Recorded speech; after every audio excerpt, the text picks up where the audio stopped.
Good afternoon, ladies. Now, I have been neglecting you rather dismally lately, as you know, with my dating tips for gay men. That is, men out there looking for men in there. But I just want to give you basically a really amazing update because St. Lady Feck really walks the talk. So basically, I went up to York, which is well known as the foremost, place for rail. And rail museums, indeed, and curvy, very, very curvy railway stations, which indeed could be argued to prove the curvature of the earth. They certainly are curvy. And did you know that the Lumo Blue train doesn't actually stop in York? You have to watch it slide or glide through the station. It's quite mesmeric. And I've actually taken a jaw-dropping video of an LNER train. Oh my gosh, it's one of my best videos ever. Be sure to catch it. Anyway, as we all know, if you get yourself down to the end of the platform, you will find train spotters. Now, I've really been doing a lot of research on this lately, and with the help of a green dress, I invaded a pub, a very small pub, in fact, in York city centre, and I discovered a hangout for prominent train spotters. So at the end of a long day of train spotting and taking notes of class 37s, not to be confused with Deltic diesel engines, no. Yes, indeed. Or the Durham Cathedral class. They do actually hang out in a place called the Bluebell Inn, York City Centre, for drinkies and taking of snuff after hours. And not many tipsters are going to let you know something as really seriously direct as that, okay? And the guy you're looking for is in checked shirt.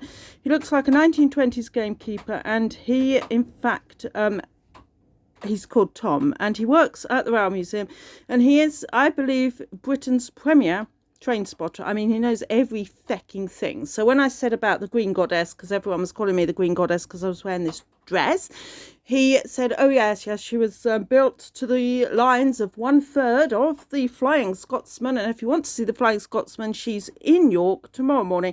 She's down near the Mallard, but she's only there for one morning. So we're talking serious train spotting. And when I next go to York, I'm going to ask him in a nice undertone whether or not he's actually got his own Hornby railway layout. You know, this is a measured approach to bagging a nice 1920s looking, perfectly personable, beer swilling, snuff taking train spotter par excellence.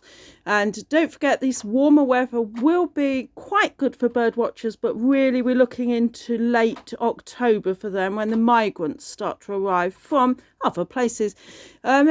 You might want to check out, these are very basic, the lawn mower. That's not the machine, it's the guy who, yes, very often found without a top, in fact. Probably because someone mowed over him. And the dog walking, I mean, that is pretty basic, isn't it? If we're going back to dog walking, or even meeting a man in your local church, who needs St. Lady Feckinghole for really mundane tips like those? And don't forget bicycle repairs. There's quite a lot in there. You could say, I was just wondering if you could oil my, whatever things on a bicycle need oiling. Quite a lot of chat in there. And now I'm going to give you a top tip here. The chess club. Now, honestly, ladies, if you haven't got wise to this, all you have to know is how to shuffle one pawn on one space. And once or twice in a game, you're allowed to shuffle them on two spaces. And there is an interesting little rule called en passant, where you're allowed to take the opponent's pawn, even though he's diagonally opposed to yours, because he moved two spaces. That's a little bit complicated, that one, but I tell you what, very, very good of an evening. If you happen to go to the same pub as I just mentioned and meet a prominent chess player, you could maybe get into conversation about and say something like, oh, you're really into chess. I wonder if you could just explain to me the rule of the en passant, because I don't quite understand it. And then just keep buying him beers. He drinks Ruby Mild. Now, not many people give you the real nitty details like that, do they? I could have just left you there and said he drinks beer, but no, it's ruby mild. Right, let's be precise here. And the fact of the matter is there's an awful lot of mileage in chess. So what I suggest is, number one, you get yourself a chessboard. Number two, learn vaguely how it works. And number three, get yourself down to the chess club, because, ladies and gentlemen, of course not gentlemen, this is about ladies only.